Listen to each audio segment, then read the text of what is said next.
మంత్ర, యంత్ర, తంత్ర, మూలిక, రుద్రాక్ష, నవరత్న, హోమ, క్రియ, జ్యోతిష్య, వాస్తు, హస్త సాముద్రికాలచే బ్రహ్మాస్త్ర పరిష్కార మార్గం.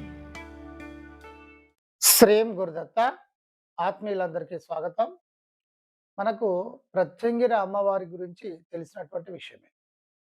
ప్రత్యంగిర విధానము అనేటువంటిది మనకు వేదంలో ఉంది. ఆధర్వణ వేదంలో ఆధర్వణ భద్రకాళి అనేటువంటి పేరుతో కాళీ యొక్క రూపమే. ప్రత్యంగిర అంటే ఇంకెవరో కాదు బిడ్డ, కాళీ స్వరూపమే. ఈ కాళీ స్వరూపము చాలా ఉత్కృష్టంగా ఉండేటువంటి విధానాలలో ప్రత్యంగిర విధానం కూడా ఉంది.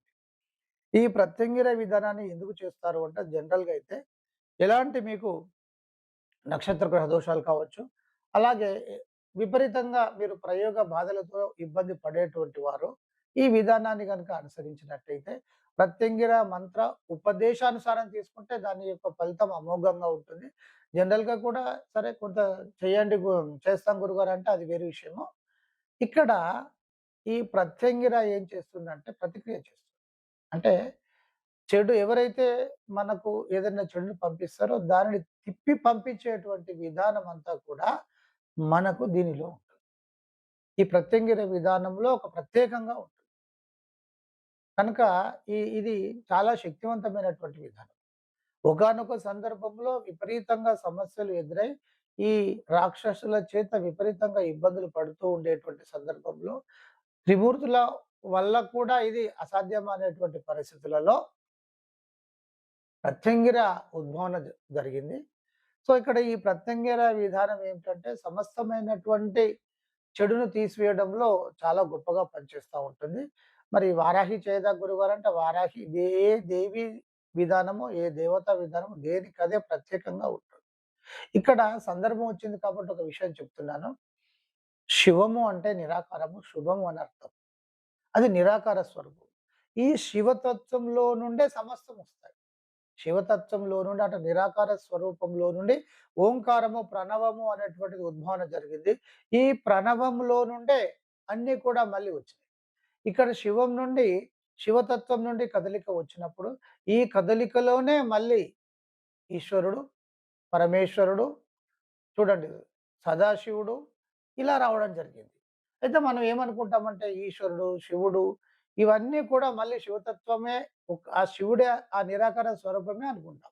మరి వాస్తవంగా సృష్టిలో దేవీ దేవతలంతా నిరాకార స్వరూపమే అయినప్పటికీ కూడా ఆ స్వరూపం నుండి ఒక్కొక్కటి రావడం మూలాన ఆ ఒక్కొక్కటి వచ్చినటువంటి వాటిలో ఈశ్వర విధానము, ఈ పరమశివుడు ఇలా మనం రకరకాలుగా చెప్పడం జరుగుతా ఉంటుంది. అంటే ఈశ్వర తత్వంలో నుండి ఈశ్వర తత్వము వాటికి పేర్లు. అలాగే మూల విష్ణు తత్వంలో నుండి పరమ పురుషుడు అంటాం. ఆ స్థితి అది నిరాకార స్వరూపము. ఆ నిరాకార స్వరూపంలో నుండి మళ్ళా విష్ణు తత్వం వస్తుంది. మళ్ళీ వాటి నుండి ఏది దశావతారాలు రావడం జరుగుతుంది. ఇలా ఉంటాయి. కనుక అర్థం చేసుకోవాలి. ఇక ప్రత్యంగిర విధానంలో ఇది చాలా శక్తివంతం. ఈశ్వరుడు అంటే అది నిరాకార స్వరూపం, అది అల్టిమేట్. కానీ మనం కావాలి అని అనుకున్నప్పుడు ఇప్పుడు ఇప్పుడు మనం బ్రతకాలంటే గాలి కావాలి, నీరు కావాలి.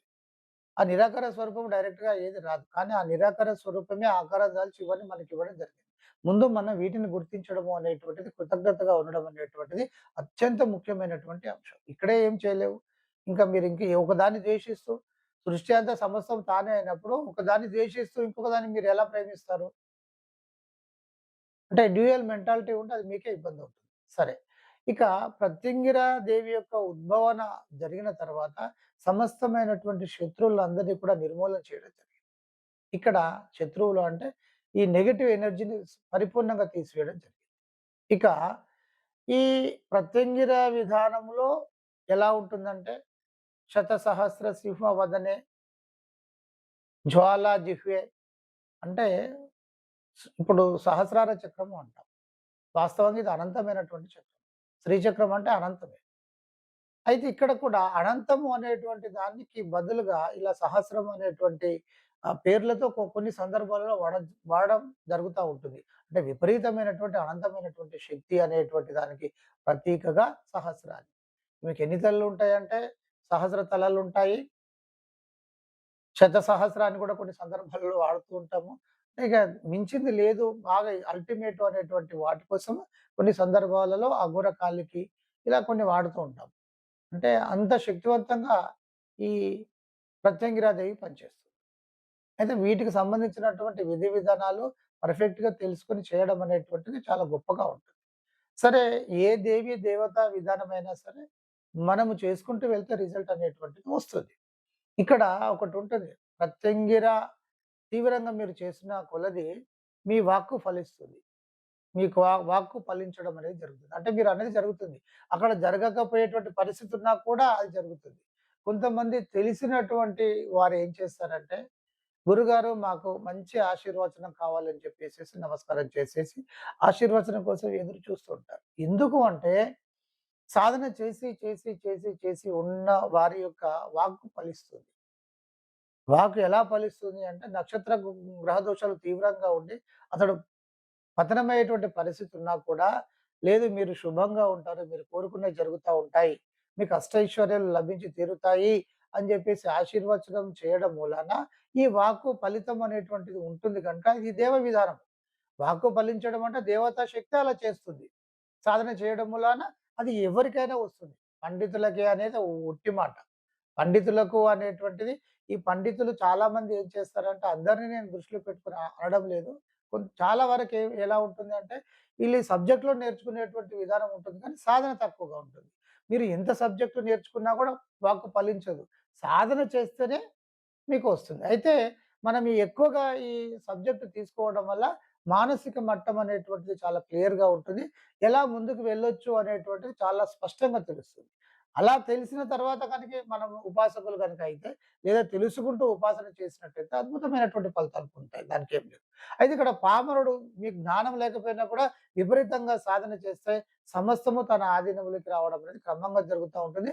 ఆ జ్ఞానాన్ని కూడా క్రమక్రమంగా అమ్మవారి ఉసకడం అనేటువంటిది జరుగుతా ఉంటుంది. అర్థమైంది కదా!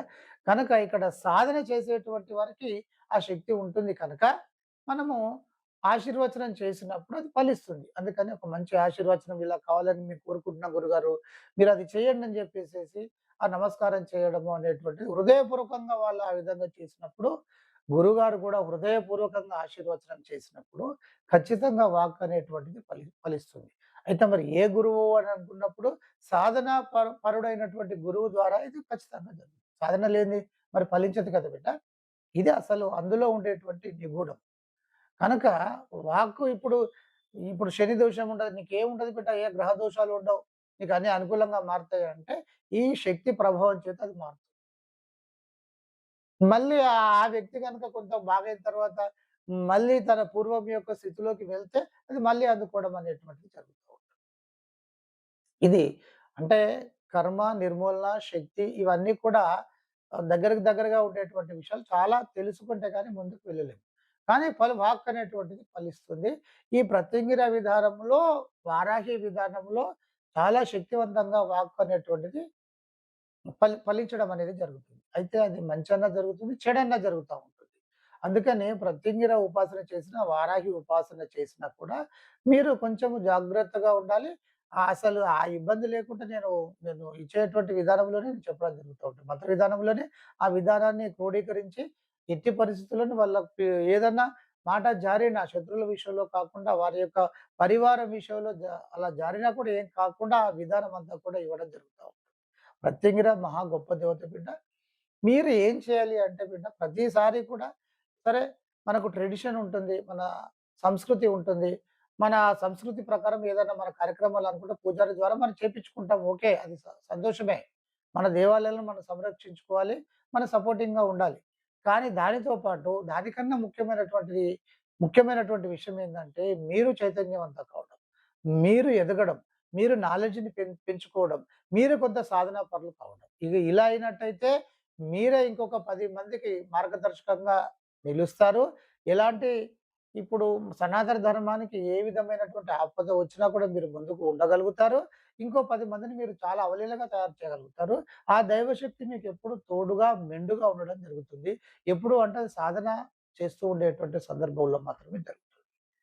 కనుక సరే ఏదైనా సమస్య ఉంది గురువుగారు మరి ఏదైనా ఒక ప్రత్యంగిరాదేవి మంత్రము ఇవ్వండి అని అనుకున్నప్పుడు ఈ మంత్రం చేయండి. ఇది ఎంతవరకు చేయాలి అంటే ఏదైనా ఒక సమస్య ఉన్నది అని అనుకున్నప్పుడు ఆ సమస్య వరకే చేయండి. ఒక 11 రోజులు లేదా 21 రోజు వరకే పెట్టుకొని చేసుకోండి. నేను ఇచ్చేటువంటి మంత్ర విధానాలకు నియమాలైతే జనరల్‌గా పెట్టను. లేదు గురుగారు మేము నియమాలతో చేస్తామంటే ఇక మనం ఒక మాల వేసుకున్నప్పుడు మనం ఒక దేవి లేదా దేవత యొక్క మాల వేసుకున్నప్పుడు, ఇప్పుడు ఆంజనేయుని మాల ధరిస్తాం మనము. దానికి సంబంధించినటువంటి నియమాలు, నిబంధనలు ఏముంటాయో అవి పాటించండి. లేదంటే ఏమీ లేదు. ఉదయం లేచిన తర్వాత అంటే త్రికరణ శుద్ధిగా మంచి మనస్సుతో చక్కగా మీరు జపం చేసేసి మీ కార్యక్రమాలకు మీరు వెళ్ళొచ్చు. ఇంకో మంత్రం ఇస్తున్నాను మీరు చేసేటువంటి ప్రయత్నం చేయండి. ఓంకారము పెట్టుకోవచ్చు, పెట్టుకోవాలి. సరే కొన్ని సందర్భాలలో ఓంకారం లేనటువంటి మంత్ర విధానాలు కూడా ఉంటాయి. మీరు పెట్టుకోండి, పెట్టుకోకపోండి. ఈ మంత్రమైతే మీరు చేయొచ్చు. ఓం హ్రీం క్షం భక్ష భక్ష జ్వాలా జిహ్వే కరాల వదనే ప్రత్యంగిరే క్షం హ్రీం హుం ఫట్ స్వాహ. ఇది మంత్రం. ఈ మంత్రాన్ని 1కి 2 సార్లు విని జ్వాలా జిహ్వే అంటే అంటే విపరీతమైనటువంటి ప్రజ్వలింప చేసేటువంటి నాలుకతో ఉండేటువంటి తల్లి అని అర్థం. జ్వాలా జిహ్వే జాగుడిస్తే జి, ఆకెత్తున దీర్ఘము దాని కింద వావు. కన్‌ఫ్యూజ్ కాకుండా ఉండడానికి చెప్తున్నాను. ఇది మంత్రం. ఈ మంత్రాన్ని మీరు చక్కగా మీరు ఎన్ని ఎన్ని ఎన్ని రోజులు చేయాలి 21 డేస్ చేసేసి ఆపేసేయండి. ఇక కొంతకాలం రెగ్యులర్‌గా చేయాలి, కొంత సంఖ్య చేయాలి. ఇది మళ్ళీ వేరు. ఇది వేరే విధానం కిందకొస్తుంది. అదంతా చేసిన తర్వాత మళ్ళీ హోమం చేయాలి. ఇవన్నీ ఉంటాయి. వీటికి ఎలాంటి హోమం చేయాల్సినటువంటి అవసరం లేదు గానీ, మీరు మొదటి రోజు కొబ్బరికాయ కొట్టి నమస్కారం చేసి మీరు చేసుకోండి. ఎండు ఖర్జూరము ప్రతిరోజు నైవేద్యంగా పెట్టి నమస్కారం చేసి మీ సమస్యను ఒకసారి చెప్పి, లేదా ఒక 3 సార్లు తల్లి నాకు ఈ సమస్య ఉంది, నాకు ఈ సమస్య ఉందని చెప్పేసి ఒక సంకల్పం చెప్పి, ఆ తర్వాత 108 సార్లు చేయండి. సమస్య విపరీతంగా ఉన్నది అని అనుకున్నప్పుడు, మీరు 2 మాలలు అంటే 108, 108, 3 మాలలు మీ ఇష్టం. మీకు ఒక మాల చేస్తే సరిపోతుంది. ఎక్కువ చేయాలి అనుకునేటువంటి వారు చేయొచ్చు. ఉదయము, సాయంత్రము చేయొచ్చు. వీలు కాకపోతే ఉదయం మాత్రమే చేయొచ్చు. కానీ మంత్ర విధానాన్ని మీరు చేసేటువంటి ప్రయత్నం చేయండి. అందరికీ ఆశీర్వచనం. మంత్ర, యంత్ర, తంత్ర, మూలిక, రుద్రాక్ష, నవరత్న, హోమ, క్రియ, జ్యోతిష్య, వాస్తు, హస్త సాముద్రికాలచే బ్రహ్మాస్త్ర పరిష్కార మార్గం